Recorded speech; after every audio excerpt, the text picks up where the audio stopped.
Commissioner Leitner? Here. Commissioner Wells? Here. Commissioner Rice? Here. Commissioner Duckham? Commissioner Tompkins? Commissioner Mahoney? Present. Commissioner Williams? Present. Commissioner Elwell? Here. Chairman Shotwell? Yes.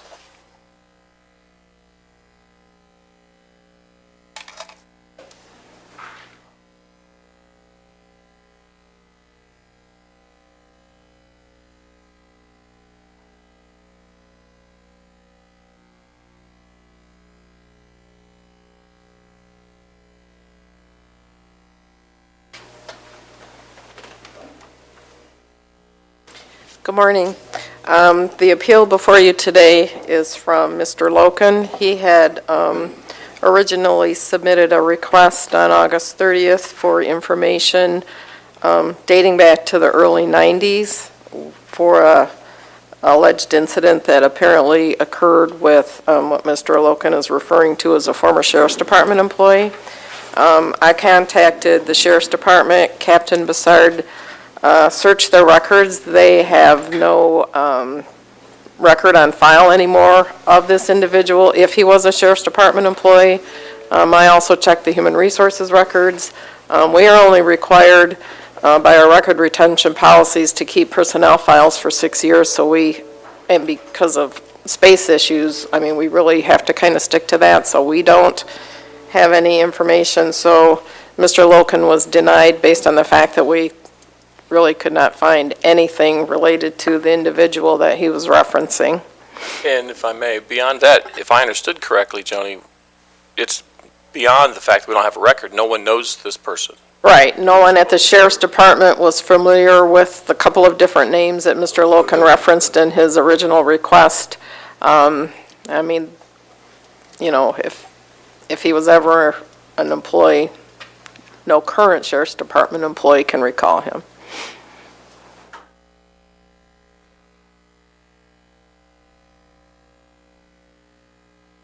You're welcome.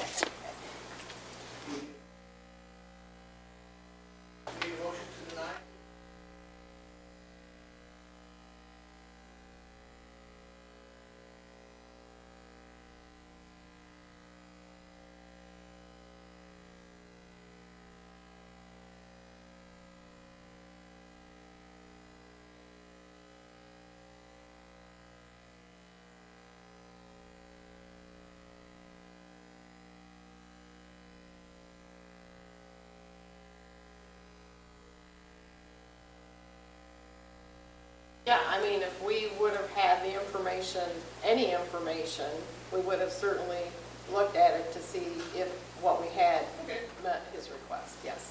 Thank Yeah. you.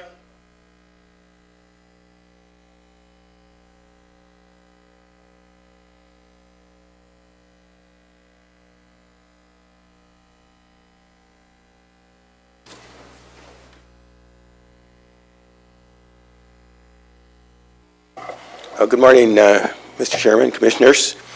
And my name is Bill Slate. I'm Director of Livingston County, Michigan Works. I have with me today is Angela Watkins, who's the manager of our service center in Jackson.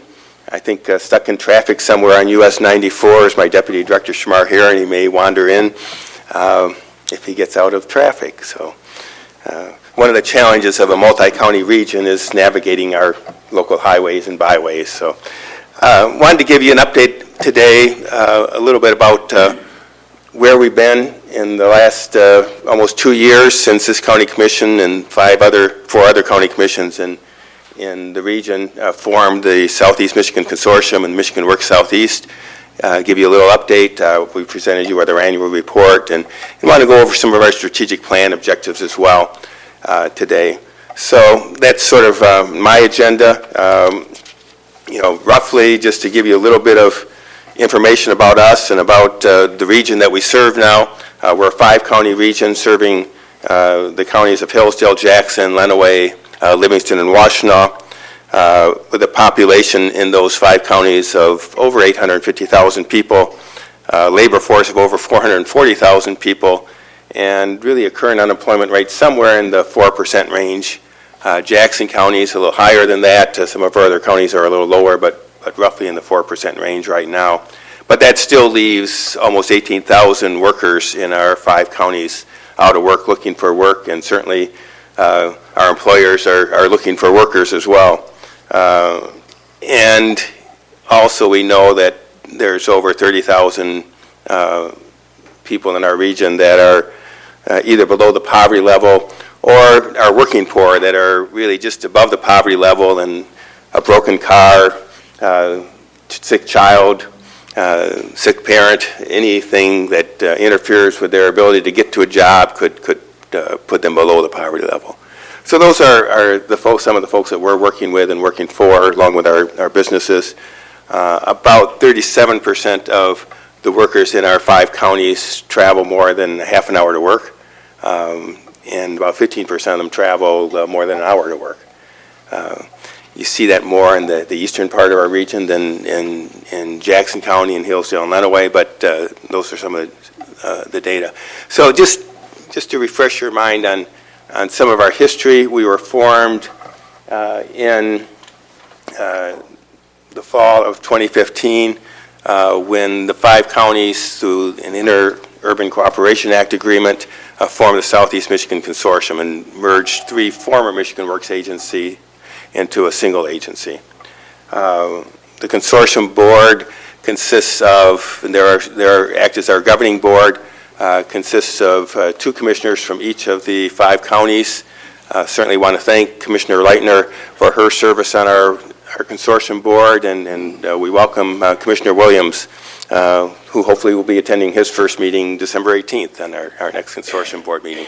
So they're our governing board, overseeing our operations. They appoint the Workforce Development Board, which is a 28-member board, primarily majority business members from our communities, but also economic development, education, community leaders from community-based organizations, organized labor, all get together, and they're really our policy board. They really responsible for developing our strategic plan and working with our staff to ensure that the businesses and job seekers are served in our 5-county region.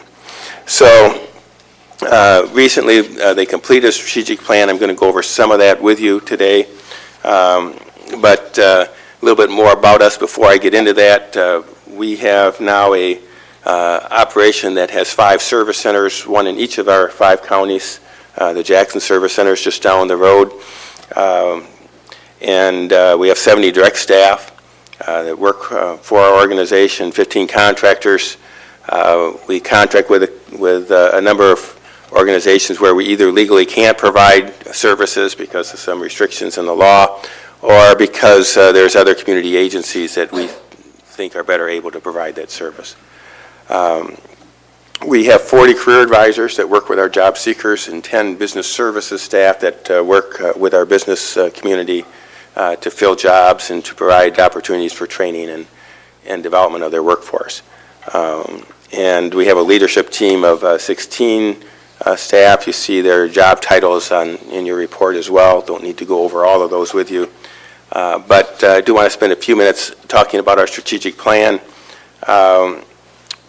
And if you've been through a strategic planning process, I'm sure you have, you know that a 15-word mission statement takes months to develop. And so our mission is to develop today's workforce and tomorrow's economy by engaging employers, job seekers, and partners.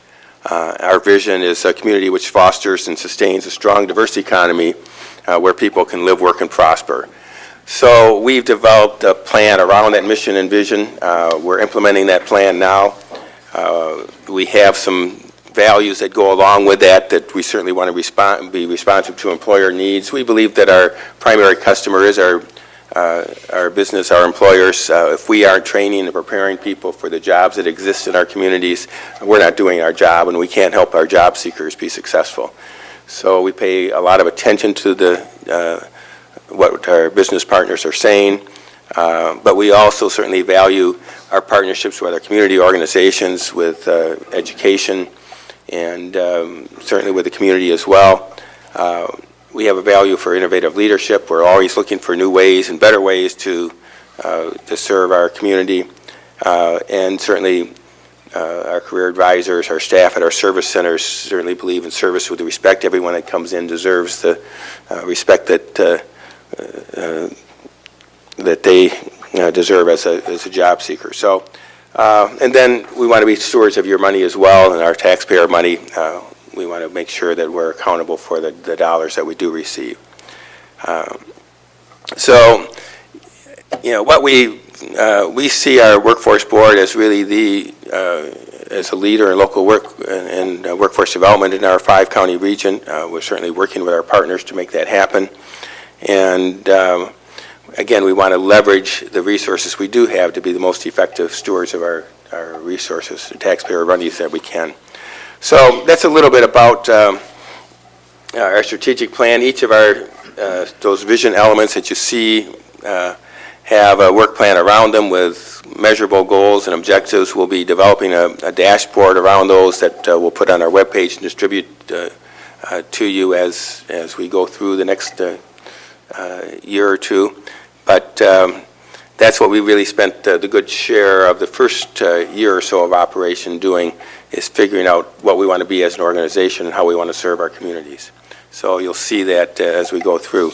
But just to give you some highlights that are in the annual report, and I'm not going to go over the annual report with you, but you can look at that at your leisure. But in our first year of operation, we filled more than 5,700 jobs within our 5-county region and served 2,300 businesses. We had over 70,000 visits to our 5 service centers, and our budget was somewhere in the $11 million range. I want to give you a little bit about what we're doing here in Jackson County, and I think a lot of you saw last week we announced skilled trades training funds, state grants to train to train over, I think, 900 to 1,000 people in Jackson County. We announced the award of 18 grants and over $1.3 million just in Jackson County from the State Skilled Trades Training Grant Fund. Region-wide, we received over $2.6 million and over 60 grants in our 5-county region. Jackson County had the largest share of that, in large part because the largest grant was to Consumers Energy, over $600,000. And Shamar has just showed up. So this is Shamar Heron, our Deputy Director, and actually sort of just in time because I want to put him on the spot in a second. So, yeah. So, but some of our highlights in Jackson County as well. We're starting a new partnership this year with the Friend of the Court called a Families Forward Project with the Department of Health and Human Services and Friend of the Court with some foundation funding. What is it, Angela? We think about $500,000 this year, and that we will use to train referrals from Friend of the Court non-custodial parents so that they're better able to meet their child support obligations. That will be starting in January, and so that's a preview of coming attractions. Shamar started a couple years ago a program in Washtenaw County, and we're going to bring that to Jackson County this summer as well. We're going to call it Summer 18. And do you want to talk a little bit about what that means? Shamar's part of our basketball team. We're playing in the office. Good morning, Commissioners. Please excuse my tardiness. So Summer 18 is a summer youth employment opportunity where we go out and procure jobs for our young people between the ages of 16 and 24.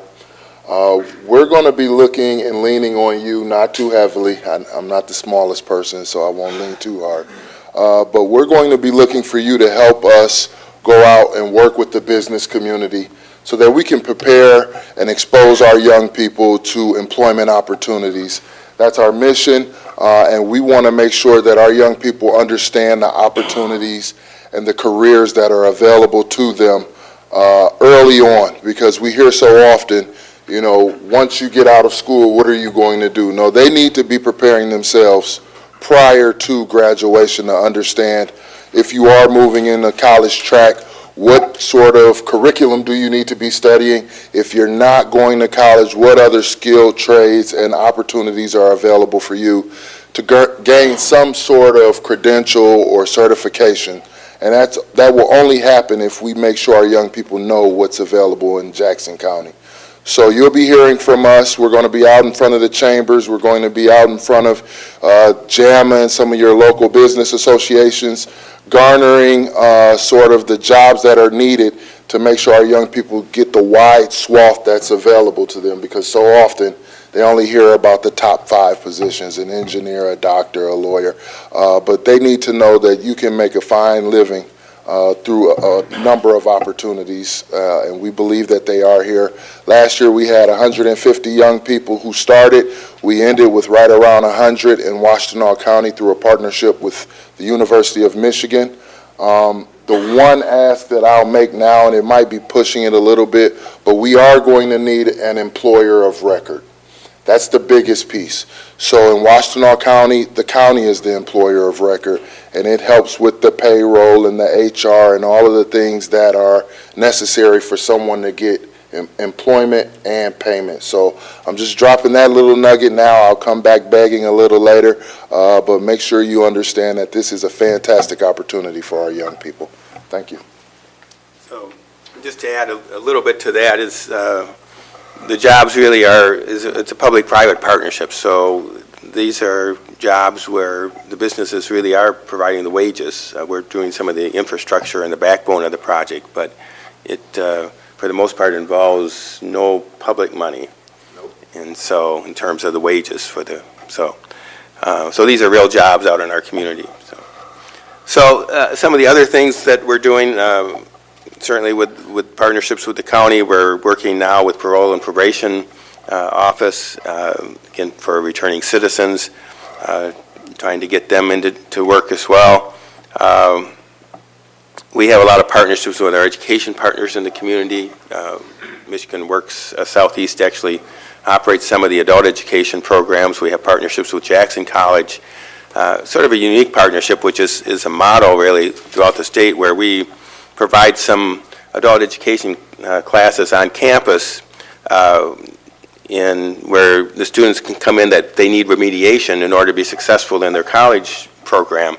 If they take the classes through us at Michigan Works Southeast, those classes are free, paid for by the adult education grants that we receive, and so they don't have to pay tuition for the remedial classes that the college offers, and those remedial classes are not covered by Pell Grants, so those are out-of-pocket expenses that those students need. So that's sort of a partnership that we have where we're doing that right on campus. We have adult education programs in other parts of the community as well. We certainly work a lot with Jackson College. They do a lot of training for us.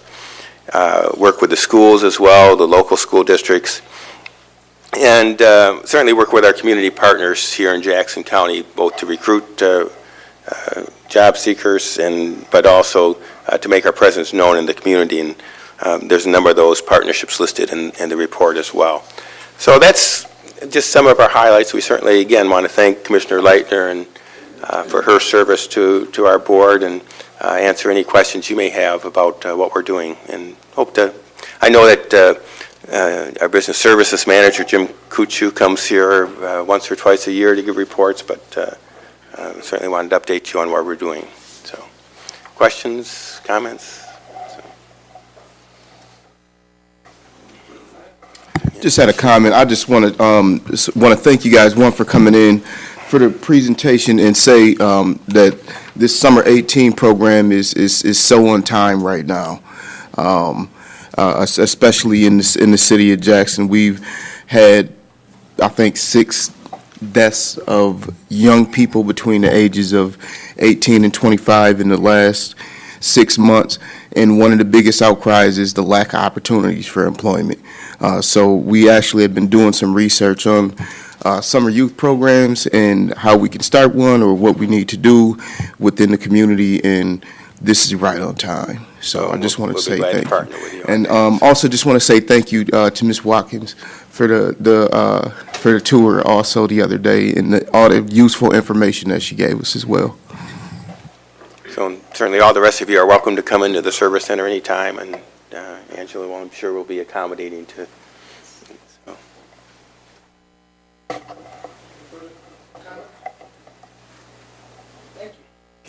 Thank you.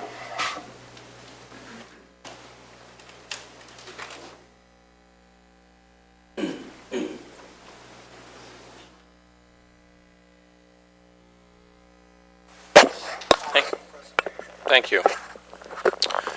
Bruce, you want to step to the podium for some questions for us too, please? We listened last time. We've made some changes to the policy itself. We changed, most notably, the values under who was what the number is as far as when it has to go to the board. Frankly, we reduced from what our last proposal was by half and added the administrator controller into the mix. The old policy, I wasn't part of that. It was $10,000, but that was department head level. We've changed that to now that I'm able to approve $25,000, up to $25,000. Beyond that, it goes to committee, and of course, 25 to 75 for committee, so that's a 25 increase over what you're accustomed to. And then beyond 75, it goes to full board, of course. And just this morning, we've been having some conversations in regard to the local preference element of that. And first, let me ask, Bruce, did she make the change? I think she was making it when I walked out just a second ago, so it if should you- be up now. If you upgrade your board docs, you should be able to see that on there, because we wanted to strengthen that a little bit. And I would just tell you what it says now. It's item 4, local preference. We gave it its own category because prior to that, it was just mixed in, and frankly, every time we went to look for it here, we found ourselves skimming through the darn thing to find it. So we separated it apart and gave it its own title, local preference. That'd be Roman numeral 4. And it says, it's basically just a couple sentences here. Preference may be given to vendors and or contractors located in Jackson County whenever substantially equivalent quotes or bids are received. Quotes must be obtained from and solicitations must be sent to local vendors and contractors when possible, regardless of the purchase amount. We wanted to make sure that, especially that last phrase there, that regardless of what we're buying or how much it costs, that we give preference and make sure we give consideration and due diligence to the local businesses in our county. Any questions from there? Dave? Just a couple of comments. I appreciate your patience with me as I've talked with you directly, Mike, on it. And I'm the one that had the most heartburn with it. You and I talked on Friday about the policy. I looked at it then, your intended policy, and when I looked at it again last night, I was looking at 10 o'clock at night and emailing you at 10 o'clock at night last night, so I apologize for that. But the language that I thought I had seen on Friday, I didn't see last night. You sent me a version this morning that when I looked on the board docs, it still wasn't in there, and I think that's what you just had Bruce add in. And first of all, to clarify, we're not going to be voting on this here this morning, correct? Correct. It's going to This will go through committee and regular process. So, and what you sent me independently that I hope Bruce got updated on the board docs was that one paragraph of particular language about local preference, number 4. And as I read through that, the little bit of heartburn I have with that is, well, two things. One, it says quotes must be obtained from and solicitations must be sent to local vendors and contractors when possible. Why would we not just mandate that it be sent to local vendors? I don't think it's that difficult to do. That was one of the biggest heartburn things I had. I wasn't suggesting that we should always go with local regardless of the price, but at least give them a chance, let them submit quotes and bids, and historically that's not what has been done. In the one incident that I kept referring to, they weren't even approached. And I just don't like the soft language of when possible in there and don't see the point in having that in there. I don't know how the rest of the commissioners feel about it, but I frankly don't have a problem with that. We're trying to be clear, our intent. If I may, Mike. Yeah, go ahead. I just added it because there are some things that we procure that there aren't local vendors that provide. well, that's easy. That's why I added when possible, because it's not possible when there are not local providers available. But- That's the only reason I added it. Well, not to throw you under the bus, That's okay. bus, Bruce, but you're a smart guy and you can come up with language, I think, that says it differently. Because as a politician, this language to me isn't out that allows avoiding sending to local contractors whenever somebody thinks it isn't possible to do it. I mean, I think there has to be better language that could be drafted. Well, actually, we can take that out from my perspective, because frankly, if there are no local vendors, Yeah. for me, and while I appreciate, Bruce, what you're doing there, for me, that's kind of a no-brainer. If I there isn't a agree. local vendor, it's not possible. I mean, period. I agree with that. Well, I think we leave, well, that's getting into my next line of points, I think, but I think that's Mike. If it's at the point where it's not coming to us, that's up to Mike. But I think Mike should be prepared when commissioners look through the payables every month. I mean, let me back up for a second. It bothers me that I think we're not paying enough attention to the tax base in this county on some of these things. And I keep going back to that one purchase, but that's the people that pays the bills for everything that the county does, and I think we should be paying our most attention to them in this regard. And so if we're changing the amounts so that the Board of Commissioners doesn't have as much oversight, I can compromise, and that's what you and I talked about on Friday, Mike. I can compromise on upping the amount as one vote.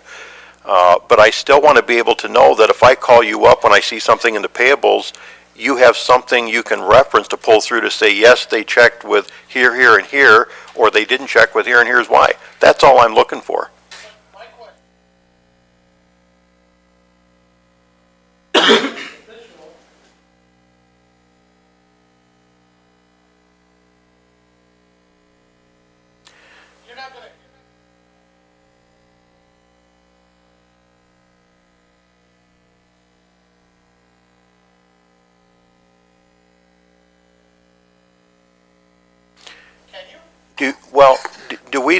Let's go back to the example, snow plows. That is not rocket science.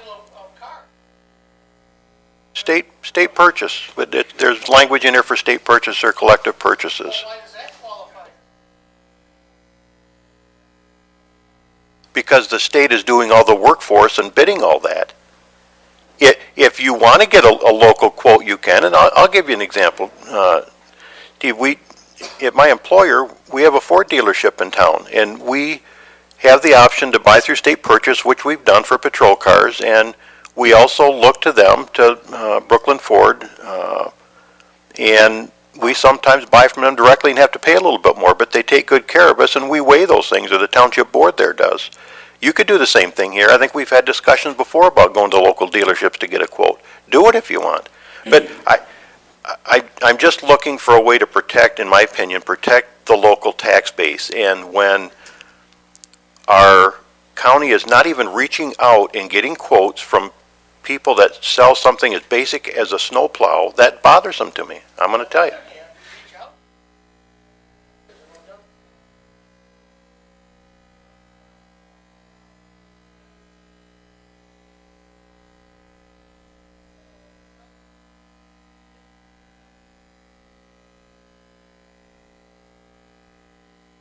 Well, in the case of the snowplows, I think that was as simple as calling them up, telling them what you wanted, and they would send you a quote or price it out for you. And I don't think we did advertise, did we, Mike? I think they called around. I'm not sure. I suspect that's correct. But regardless, I think, Chairman Chapel's point is that, vendors, businesses come and go, and we may or may not know all of them in every nook and cranny of the county, and it could happen for sure. But I do think we can also maintain a vendors list, and there's some responsibility on the part of any business who's hoping to do business with the county. They could put their name on that vendors list. That's pretty common practice. So we could maintain a vendors list, and then, of course, I don't want to necessarily, just because we have a vendors list, preclude any particular business we see out there, but it's just another means of double checking, if you will, and providing an opportunity for local businesses to do business with the county. And I think everybody here, at least that's my take, is that everyone, the county, staff is included, wants to do business locally. I mean, these are our neighbors and friends, people we associate with too, and we want to see them do well. So clearly, that is all of our intent.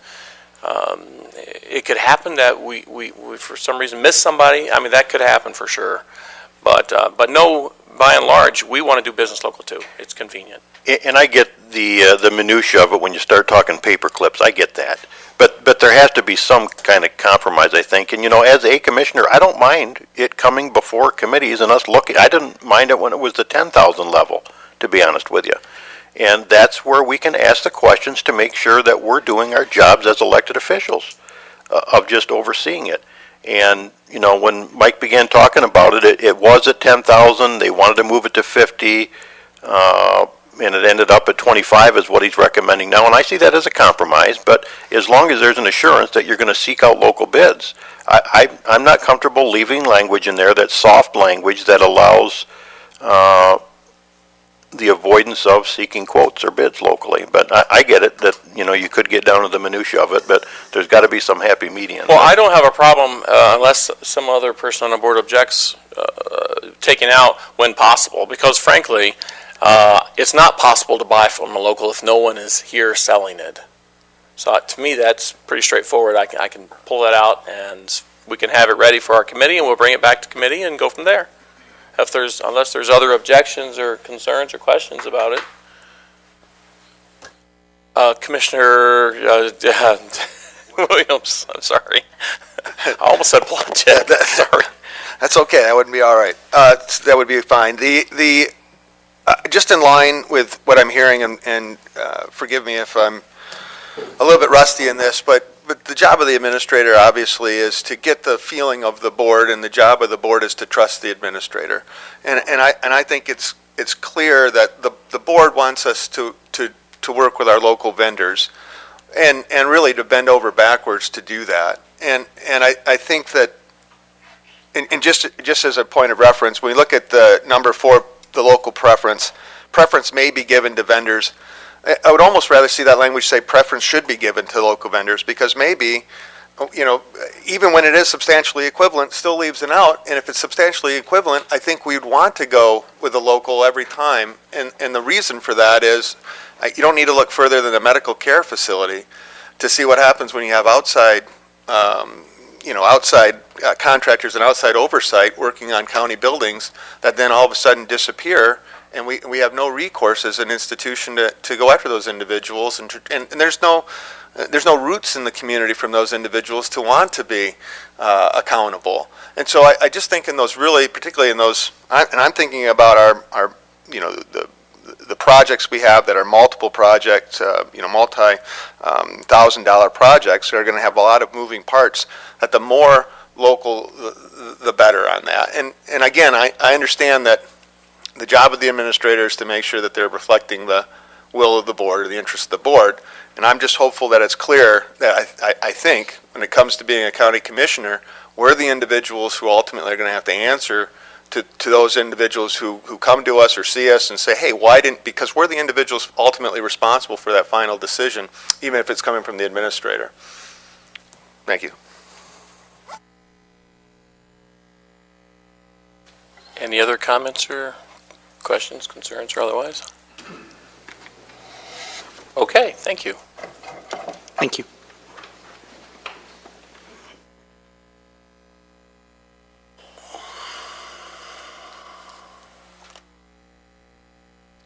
Next up, we have Christopher with JDOT.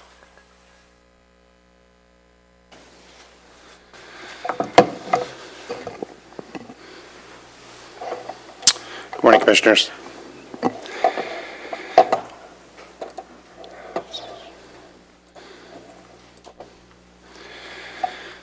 All right, well, don't get too comfortable. Mike said I only have 90 minutes for this, so, all right. Well, if I can just have maybe 15 to 20 minutes of your time and attention. This is something that we've been working on for, 2 years. You saw Phase 1 in early 2016, and this Phase 2 has been coming. We've tried to alert you to that over the last few months. And now is the time. 2018 is going to see another uptick in our funding. So I'm going to kind of give a big picture overview and allow you to ask any questions over the next week or so as it heads to committee. First off, we'll start with some background information. We've got a lot of shifting sands over the last 2 decades, and we'll focus quite a bit on number 3, so that'll be the part of the presentation that'll slow down a bit as we dive into some of the solutions that we're proposing and why we're looking at the FTEs that we are. Our goal, just so you know, is to be a safe organization with high-quality services to our public, professional delivery of those services, and we want to make a level of service, I guess, have a level of service to our public. LOS is an acronym I use a lot. What that means basically is when you're snow plowing, should we hit every road within 3 days, 2 days, 8 hours, 2 hours? I think in some European countries it is a 2-hour level of service. So we're looking at an 8-hour target. This mind map here is something I put together, and I know that it's very busy. So this is something you can study later if you wish, but it tries to encapsulate everything we've been through, all the thoughts, ideas, the issues we've faced in one page. I could have, put this out in text and written a 50-page dissertation on what we're doing, why we're doing it, why it should be effective, but I'm going to spare you all that, of course, and spare myself of the work of writing it all. So this is a visual representation. I just want to give you a very quick overview. Can you see my pointer moving on the screen, I hope? Is it working? Okay. So in the top left is just kind of a storyline that follows from the top left downwards, and then up to the top right, and then downwards, with the end goal of improving roads, the red circle in the bottom right corner. We have heavy workload demands. In case you didn't know, we're facing about a $500 million problem in Jackson. If we were to just dream for a minute that we could snap our fingers and improve our roads, that's about the price tag that we estimate it would take. We know that we can't get there, so what can we do to improve the roads and make them safe? So there's a lot of things happening there in those 4 circles around that.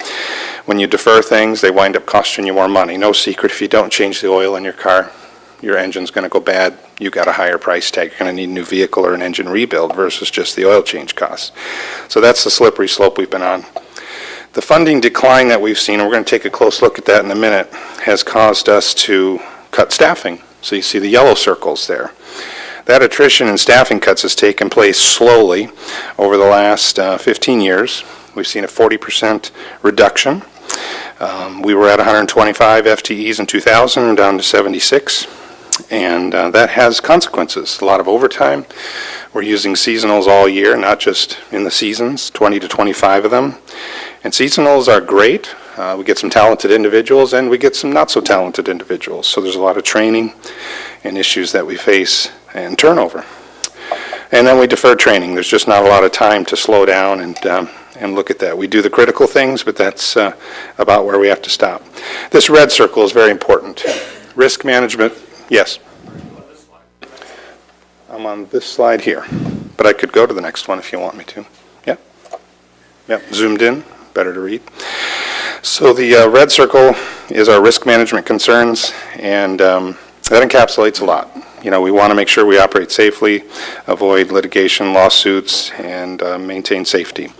So the workforce transition is a new issue kind of all by itself. In case you didn't know this, in recent statistics we've polled, 30% of our workforce is eligible to retire in the next 2 years. And that's a shocker for me and something very concerning. We're going to see a lot of institutional memory walk out the door. So we have to begin planning now and pass that baton today.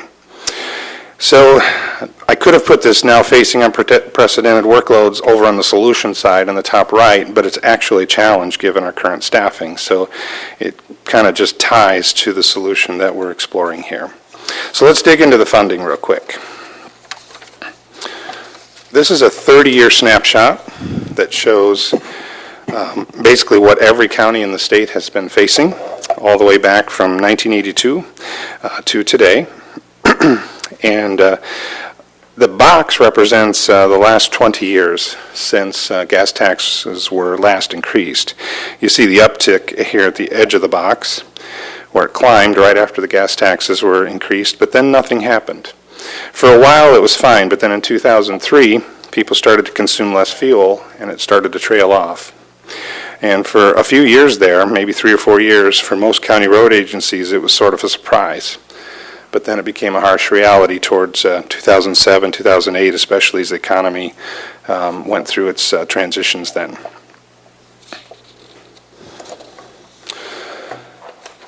So this 30-year picture tells us a lot, and the bottom line is we went through the attrition that I've already mentioned, and we deferred a lot of capital investments. You've seen us bring forward the purchase of equipment. We have not purchased a lot in the last 20 years, weren't able to. So those cuts were necessary. The attrition was necessary in that time of scarcity, but now things are changing because of the new road funding bill, which is a game changer. And we're very busy now catching up and doing a lot of work. So what does that road funding bill look like? It was $1.2 billion. And this is page 1 of the the state's projections that they send out to us. Every county receives this. And you'll see us listed there in the red box. Something you may not know is that we're considered a big county road agency in relative terms. We're ranked number 13 in the state, and you even see on this sheet that we're the 3rd largest on page 1. So we're not small potatoes, so to speak. MDOT contract is something that's in addition to this, our MDOT state trunk line work, which adds another 2 to 3 million. And then we are also a bigger county geographically with 19 townships. So digging into what these stages of the road funding bill look like, you've seen a similar graph. This is updated to show you these new projections. We go all the way from the baseline of what we had in 2015 before the increases began, and we stretch across the horizon to 2022. The red line that I've drawn in there, the bottom line is it's an 80% increase, as you can see, going all the way over to 2022 is projected. And my understanding is the projections are relatively conservative. They don't want the agencies budgeting too much, so they've tried to give us what they see as realistic numbers. The red line represents kind of the cap that we've discussed in the past as we looked at bonds. I wanted to have in reserve that first $3 million that we received this year, we've already received, in reserve for our debt service, the bonds that we've already taken out. What we're finding is, and I'll talk about it in a little bit, is that, for example, the equipment that we purchased is already hard at work saving us money. So the debt service on our $14 million in equipment is about $1 million a year. As you'll see in a bit, we're going to save about $1 million a year. So it's going to cancel out beautifully as we planned, and I'll explain that here in a moment. So let's talk a little bit about past, present, and future. We've covered this in detail, and just quick highlights on this. Something that's missing from this mind map, this analysis, is a bubble for private contractors. And I just want to share, and I think it's obvious, that we need private contractors. Nothing's going to change there. In fact, we're going to be using them more. One of the things we'll talk about in a little bit is contract management capacity. We have to provide adequate oversight and inspection and record keeping and so forth for that work. So we have determined in the blue circle that one key solution is to provide staffing at the levels described herein. And the biggest thing I want to highlight here is the blue-green circle. Where it was red, the risk management, we feel that we can put it to a nice warm fuzzy blue-green color and decrease our risks, at least minimize them to the maximum extent possible through this plan. I want to highlight that we are not overstaffing. We are trying to adequately staff. It's very important to me that we don't get too many people on board, but we want to have the right number. So let's look at what right sizing is. Here's our staffing history snapshot. Looking back to 2000, we had 125 employees, which then dipped to 101 in 2010, and we held at 76 for the years 2012 to 2014. And you did approve in early 2016 a slight increase with our Phase 1 reorganization, and now we're requesting the 2018 increase to 119, which is still less than what we had years ago.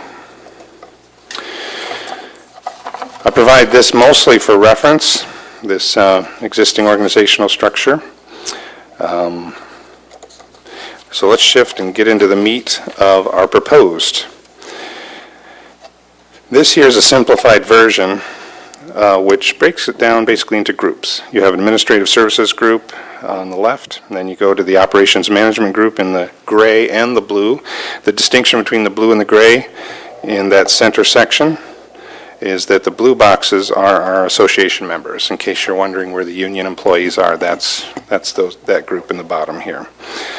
And then we go to the right where we have our Technical Services Group, which is broken into two key divisions. One is Regulatory Compliance and Risk Management here, and the other is our Engineering Group under Angie Klein's direction. New boxes in this organizational chart are the contractors, shown in green. We just want to highlight those partnerships because there are some big dollars being spent in those boxes. So the right sizing. We think operations was probably our most challenging right sizing group. I've grayed out the rest of the organization just to highlight the group that Bob oversees. Bob Griffiths, our Director of Operations. And I guess we'll dig into what these do. Just real quick to highlight while we have the large version up.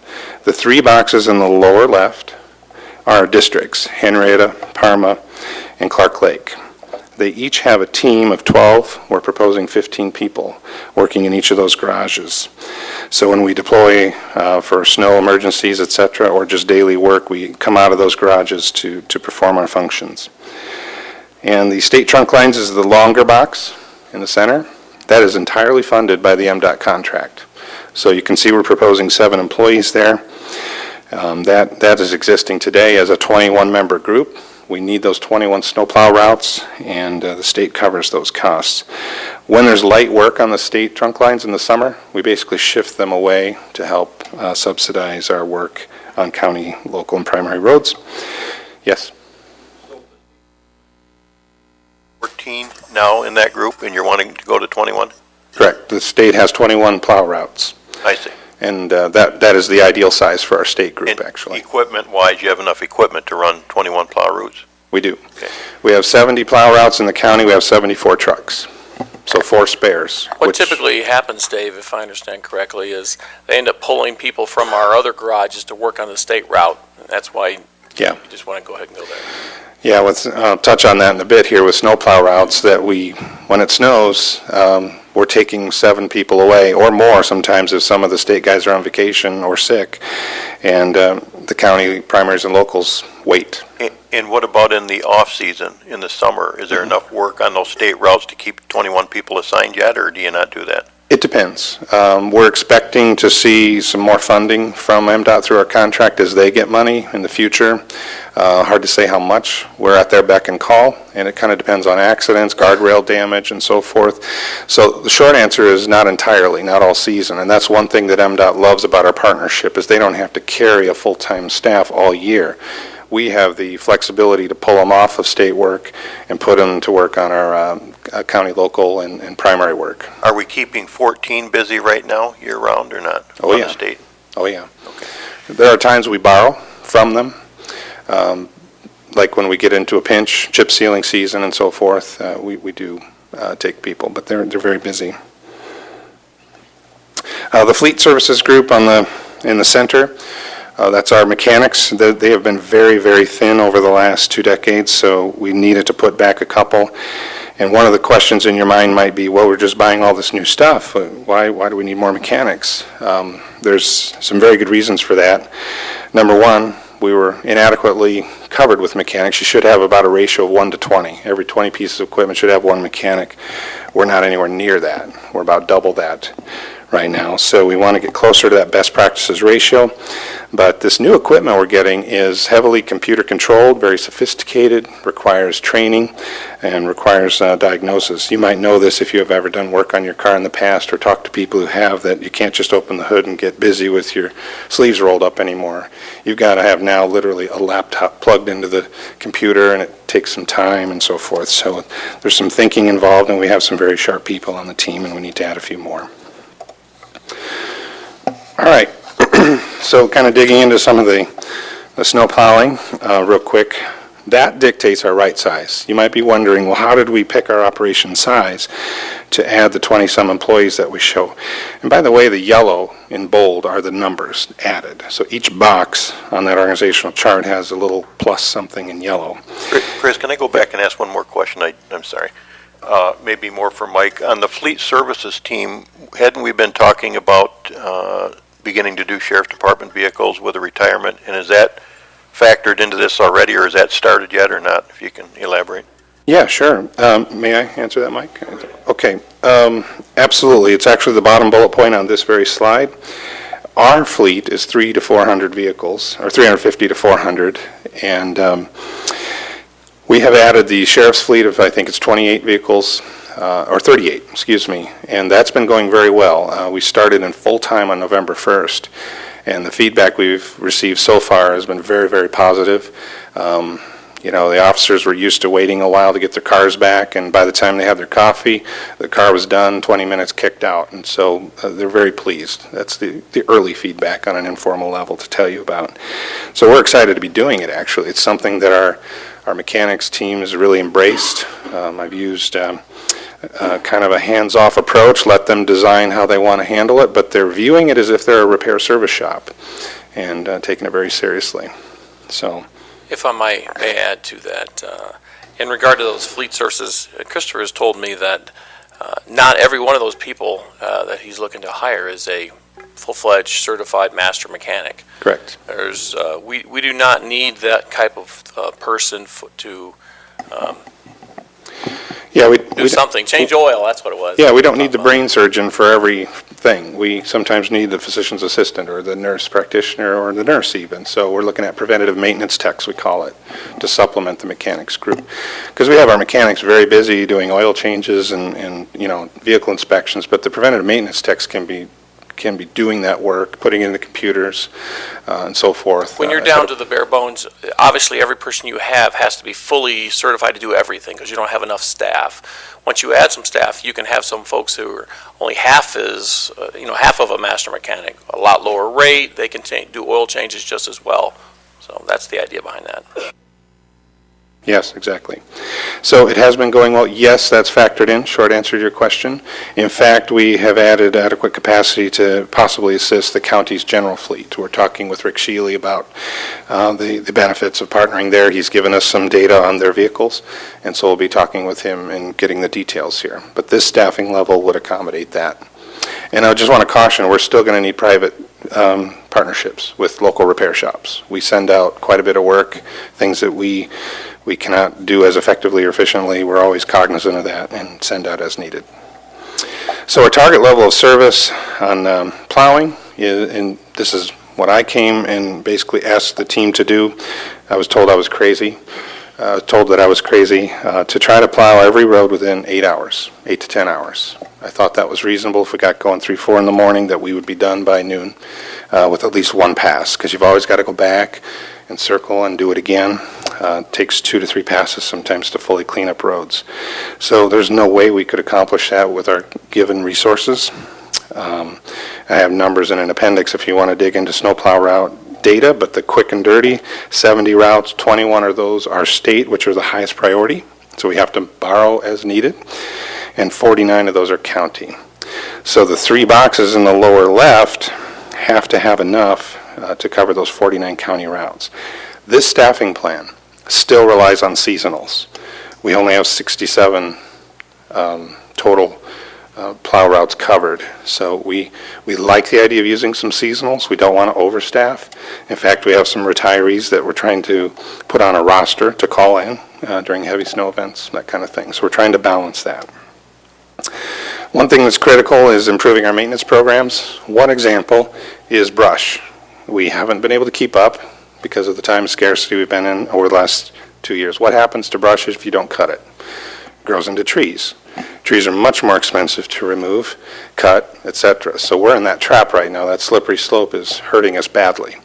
So we have, as you know, through our bonding, purchased swing arm mowers that can go out and get that brush in the back slopes of the ditches, and that will help us if we can stay on a program to prevent the trees from growing up. So adequate span of control is very important, especially as we add into these blue boxes. And you have, my ideal is about a 1-to-7 ratio. You have a supervisor for every 7 employees. They need someone they know they can go to as their leader. And so we're looking at adding, I think, 3 positions to help oversee the county garages, 1 for each, essentially. A team of 15 deserves at least 1 supervisor. And then the succession planning issue, I've already mentioned. It's scary that we're losing 30% of our workforce, so the time is now to start passing that baton. And we've already covered fleet maintenance. Well, let me chime in there on that 30%, because I think we're in a unique position in the sense that, you know, we have 2 townships already come on board to do roads. We have a number of other townships looking to do step up and do roads. The workload is there, and we believe it will be there for at least a number of years here in the future, as long as the funding holds out. So we're looking at going, in the big scope of things, we need to add the staff so that we can not only maintain our routes, but also we can do this work in the summertime on all these roads. If funding falls short in 3 years, 4 years, whatever, if the state, if for whatever reason it falls short on funding, or if townships don't come through with the work that we think they're going to, some of those who are at least looking into it, we are in a unique position where just through attrition, with 30% of them going to be retiring, to reduce our workforce right back down if one or both those things don't happen. We're not in a position where we have to have massive layoffs or any of that stuff through this attrition. So I think it's the timing's right. It's that we're in a unique position to hit it hard with the work we have right now and the funding while it's there. And then if it falls off through attrition, we can reduce our numbers without a lot of pain to rank and file. Chris, are you finding that when most employees are eligible to retire there, they do, or do you have a guess on? We do find that. Some want to stick it out, and we're more than happy to keep them. It's a physically demanding job. It's dangerous, and to be honest and frank, some of our people retire from us, but then do something else. Maybe some of them are farmers. Some of them, explore businesses and things like that. So, yes, the short answer is generally speaking, that's true. We find they do go. And we know they're going to go when they enter the drop in the pension plan, of course. So some of those are already in the drop and the clock is ticking, and others are reaching the age where they're highly likely to go. So the number could actually be higher if I were to make some, more, some different kinds of assumptions, but again, I'm trying to be conservative, and I saw a 30% number on those assumptions, which is scary to me. So we just want to plan appropriately. On this slide, as Mike's mentioning, I want to highlight something I missed, and that's the construction work. And you'd asked about what are they doing during the summer. Well, remember, on our local road program, we provide a 30% match. We try very hard to do that in-house rather than with a cash outlay. So all the equipment you've purchased, we try to use that on the projects and charge it to the projects, which helps to reimburse us for the debt service on it and the care and the maintenance. So it pays our mechanics, it pays for, we basically rent it to the work. But our employees also get charged to those projects. So, I wrote in the staff report that at a glance, this has a price tag, but when you really boil it down, this chunk goes to MDOT, this chunk gets charged to projects and engineering, and the operations group, all their summer work gets charged to projects. They're not, just driving around doing things randomly. They're actually charged to various programs that are already in the budget. So the 2018 budget already has this staffing plan built in. Can I move on? There we go. So the plow route shown here is 40 miles, and this is a typical day. This is Route 6 in Henrietta. Plowing is hazardous. The drivers is in, darkness, snow blowing. We've all been in that situation driving. Imagine yourself in a $250,000 rig, that could really do some harm if you aren't staying between the white lines that you can't see. And when I've had the privilege of riding with these guys, it's amazing to me how they can feel the road, how they just know where they are. So it scares me that we're using a lot of seasonals. And the seasonal may have a CDL. They might have been a long-haul truck driver or something. That does not mean they can plow snow. And it doesn't mean they can plow snow in 1, 2, or 3 seasons. It takes a while to get the feel for it. So there's true value in having full-time employees to reduce our risks and give the best possible service. One thing I can say is our guys that know their routes, and I used to deliver newspapers when I was a kid, and even into college. And when you memorize the route, it goes very quickly, very fast, very efficient. You know exactly where those newspapers go. You know where the mailboxes are if you're a snowplow driver, all the little hazards. So the quality of our snowplowing really drastically improves, as well as the speed. Hey, Chris Rounds, chime in there. I can't emphasize it enough, the level of expertise it requires to plow snow. I mean, if you've never ridden in a snowplow truck, I encourage you to do it. Wait till there's a nice, good snowstorm, because I know we've all driven in snow, and that can be scary enough when it's a blizzard. But when you're in the truck with these guys driving in the snow, and they're having to maintain speed, you know, they don't get to slow down like we do, because if they don't maintain speed, they can't push the snow. So they got to have some speed with them, and they're dodging cars and everything else. And on top of that, since we don't have enough drivers, they work how many hours? Well, 16 hours sometimes on these heavy storms. Can you imagine driving under that kind of conditions for 16 hours? I mean, now granted, that's rare when it's that long a duration under severe conditions the whole way. But the first 8 hours, that first pass, be assured that is that way. And it is some hardcore driving. And it's 12 to 16 hours of adrenaline, cortisol, all the hormones. These guys are shot, and they go sleep hard and come back and do it again. They want to help. They're like, you know, the firefighters who want to respond. When it snows, they want to work. But I would encourage you to go take a ride sometime, guys. I think you'd appreciate it. Most commissioners here know, I did have the opportunity quite a while back to ride both in the county and also on the state trunk lines forgot how long I did it, 9-10 hours.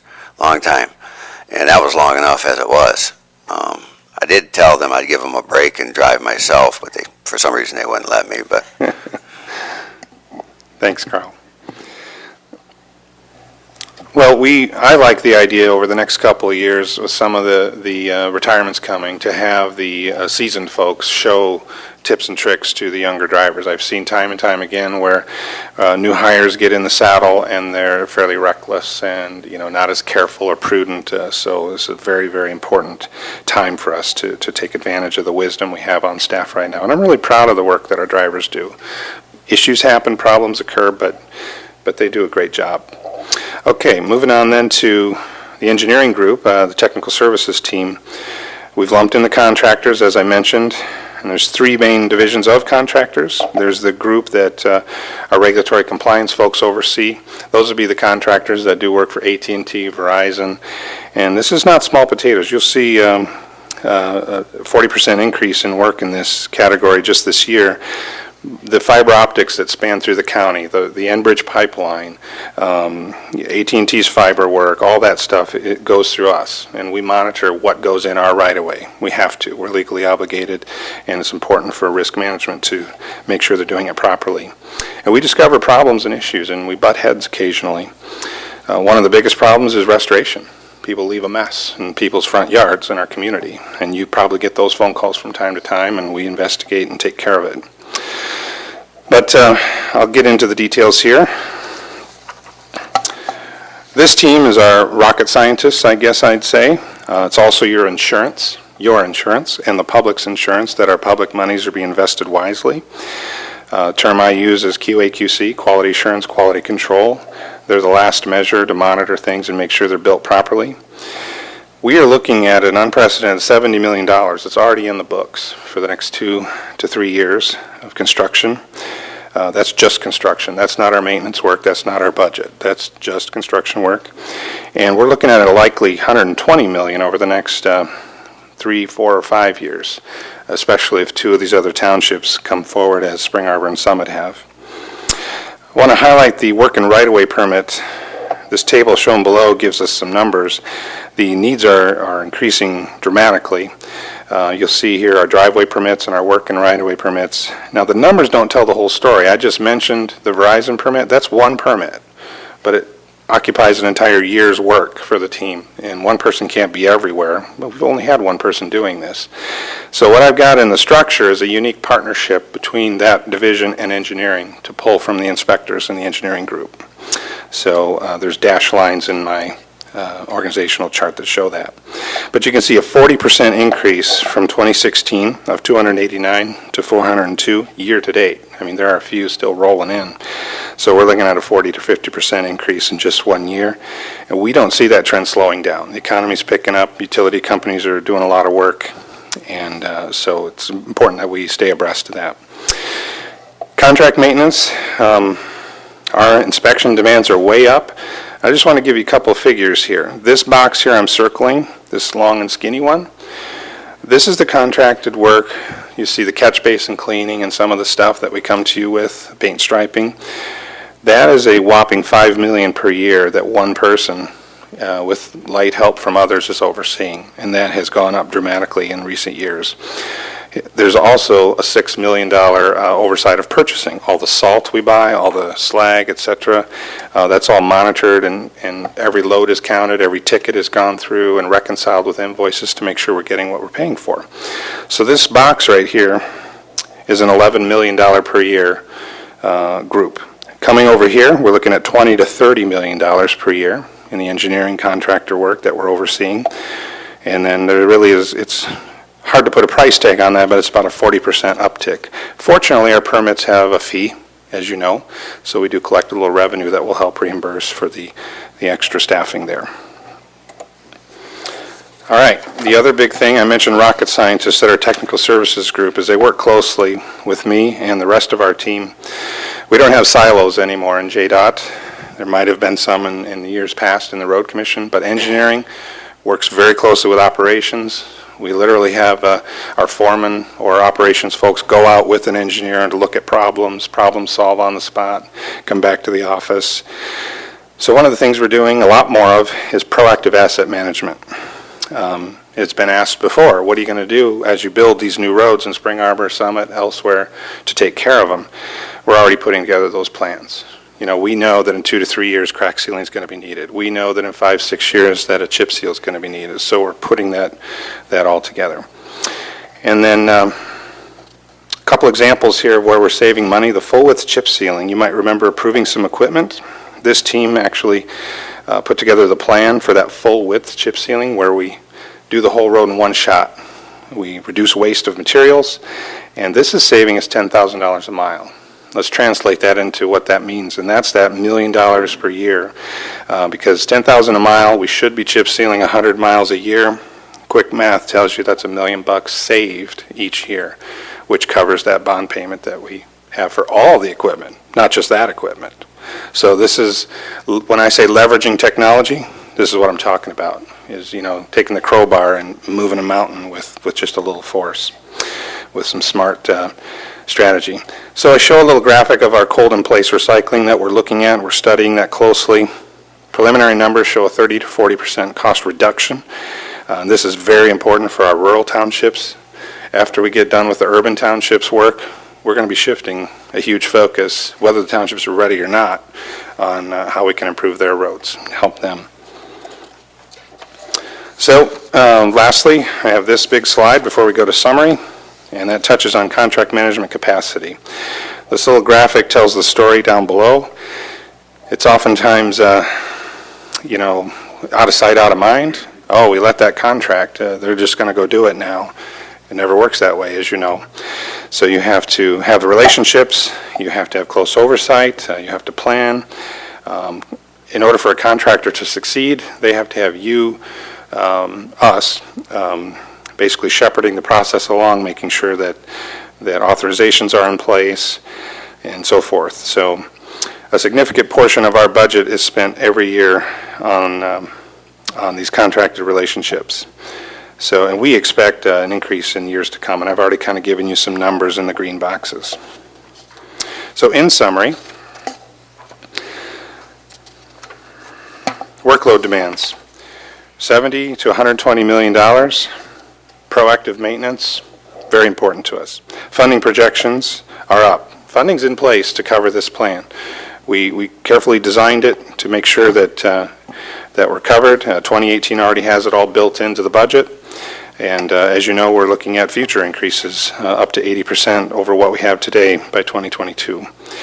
Long-term savings, we want to do the right fix at the right time and strategize on proper investments and innovations. And lastly, as we touched on and Mike helped to emphasize, you have the option, we as administration, Mike and I will talk every year as to what our appropriate staffing will be at budget time, but we can bring back down our numbers if the work is slowing down or for some reason funding isn't where it needs to be. But we'll always try to keep the right size, especially for the snow plowing and emergency responsiveness. Thank you. Chris, I'd be I looked happy- and didn't see anywhere as a price tag. The price tag? Well, at a glance, you take 37 new positions and you multiply it out by fringe benefits and fully loaded, which is the number you probably want to hear. It's about a $3 million number. But that all gets divvied up. And so the loaded cost that we'll actually see is probably the snow plowing number. However, it gets complicated here. Overtime numbers are creeping up. You know, we're approaching 1 million. I expect to bring that back down. So that's going to cover a part of the new full-time positions. Cost of seasonals, we're going to hire less. So, you know, when we analyze this and calculate it out, it could be neutral. And the other thing to remember is we got to do this work. This work is on the books. So if we don't improve staff or increase staffing, we will basically just hire consultants and contractors. And the numbers I've done for the engineering group are double. Just the hourly rates. Fully loaded for us is $50 to $60 an hour for an average technician or engineering, fully loaded. Their office chair, their computer, their software, vehicle, everything. In the consulting arena, it's usually between $90 to $110 for that same position. So you're going to come back to us at some other time with a financial picture of it. Well, let me chime in there. You know, Christopher and I, when we worked through the numbers there, frankly,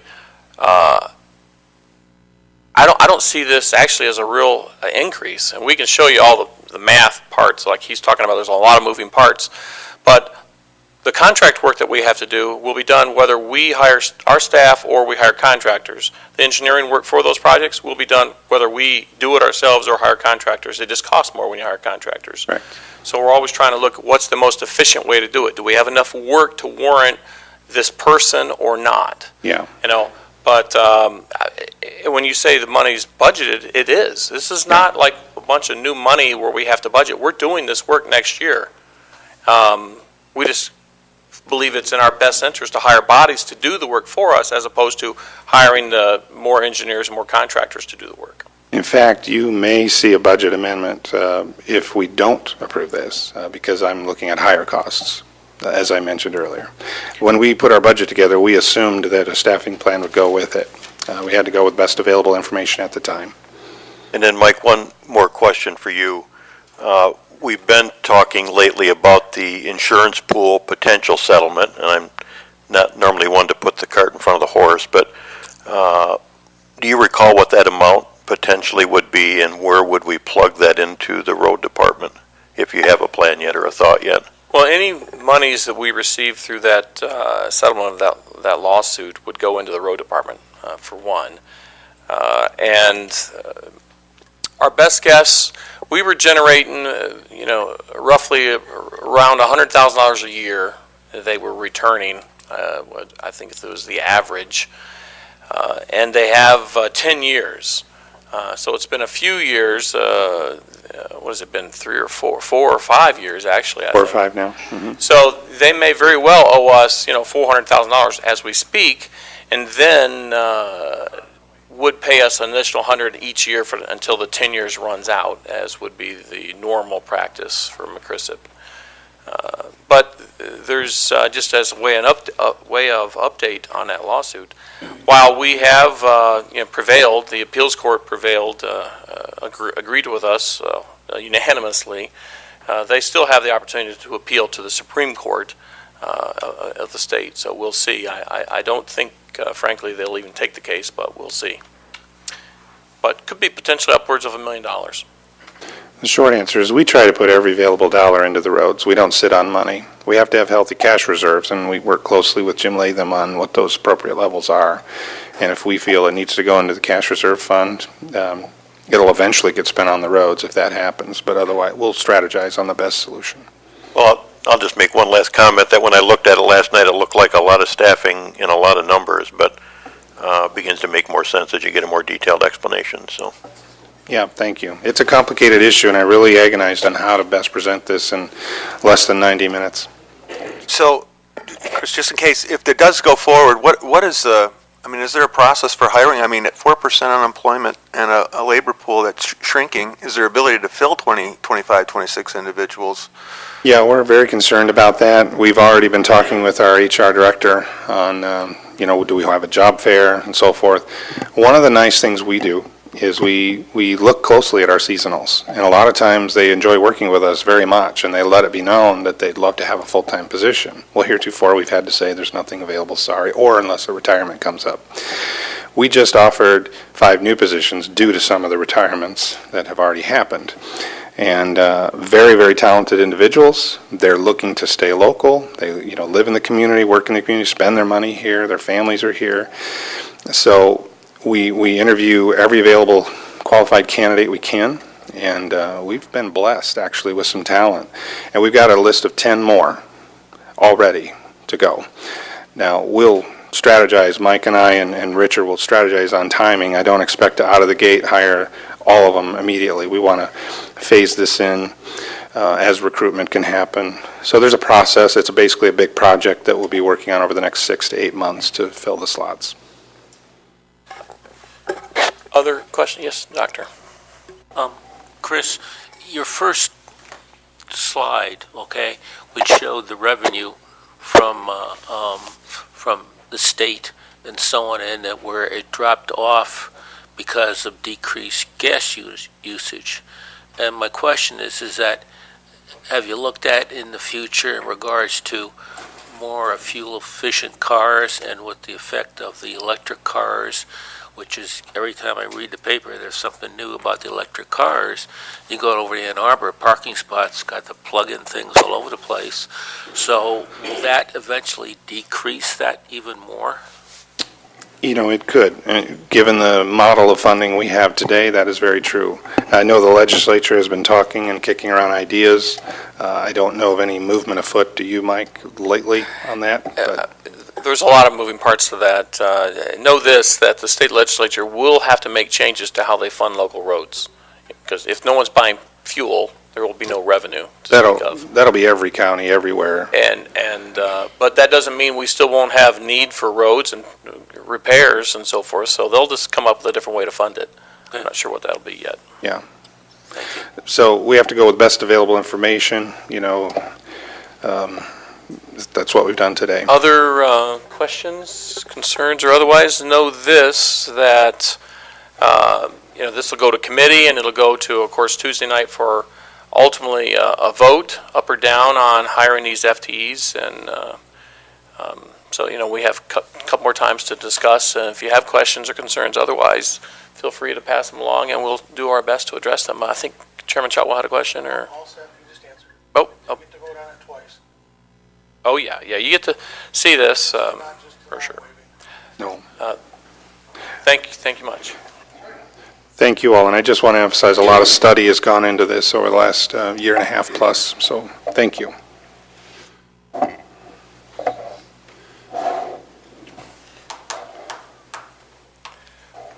Up next here, we have the SRI. So, sadly, here to report once again, that the SRI bond payment a deadline came and went December 1st. We have not received payment, nor do I anticipate receiving payment. The Board of Public Works has declared default. They've recommended in its resolution that this board also declare default. And then we would go ahead and send notice to Leone tomorrow that they're in default. Once again, this has been going, as you know, for some years now. As a way of update, I would tell you that we are amending our complaint to per our understanding of what the judge has asked or wants to see happen, if you will. And the complaint will include all 4 townships that they would provide the monies to pay the bond debt service, as well as all the monies that are that the county has paid. And as a reminder, that dollar amount is like $1.2 million now. With this payment, I believe it'll be darn close to $1.2 million that we have funded. And we would surely like to see that money come back, as you can well imagine. So we are looking for a motion today, so we can send this out tomorrow.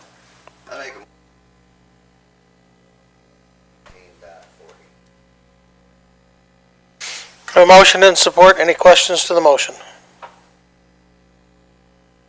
You post the vote? Yep. We'll electronically post the vote.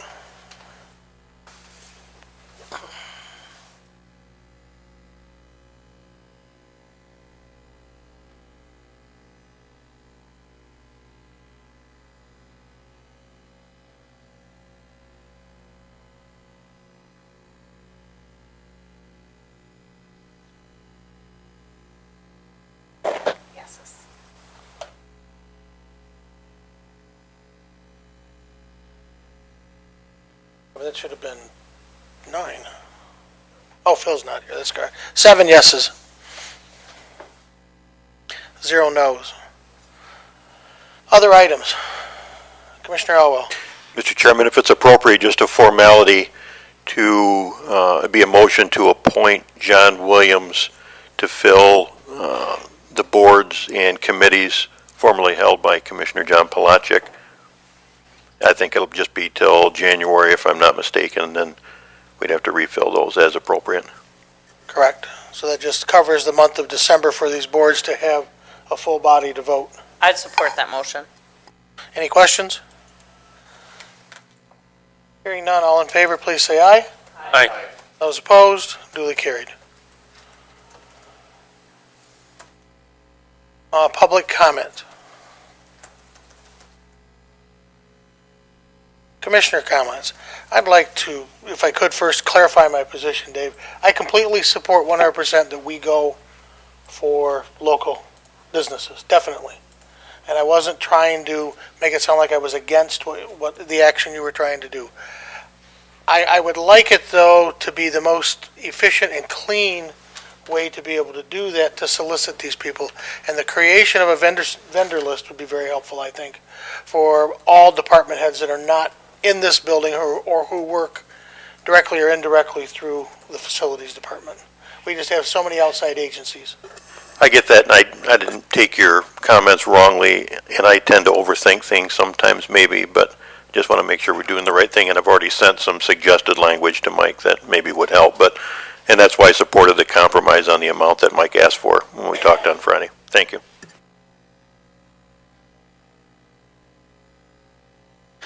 Thank you, Mr. Chairman. First, just so all the commissioners that are here are aware of what I'm going to ask here. For the administrator, I have talked with Delane. I was looking at the various appointments, both public and commissioner appointments, specifically public appointments. I have sent out some emails to try to get people interested. But what Delane found out is that several of these committees that have changed their names, we don't even have the names changed in our files. Some of our contacts information is 10 years old, and some of the committees that she still has don't even exist anymore, and some of the new ones that we've added, she doesn't have information on. So I'd certainly encourage that we update that whole file involving all the committees, appointments, boards, et cetera, for the public and for the commissioners. I just think that needs to be updated so that we have proper information, as well as times and dates, because one of the first questions I'm asked is, when does this committee meet, what time, what day, et cetera, how many times a month? And that information, for the most part, isn't up there either as far as filed, or she has to look at it or make phone calls. So it'd be nice if we had that information. That might help us get some people more on board. Last thing I'd like to say quickly here, on a serious note, this afternoon, Tony Lewis, who was here back at our last board meeting, who we appointed to the subcommittee, is having a very serious operation at the U of M this afternoon. And so for those who pray, I would certainly ask prayers for him. Thank you. Any other commissioner comments? We are adjourned.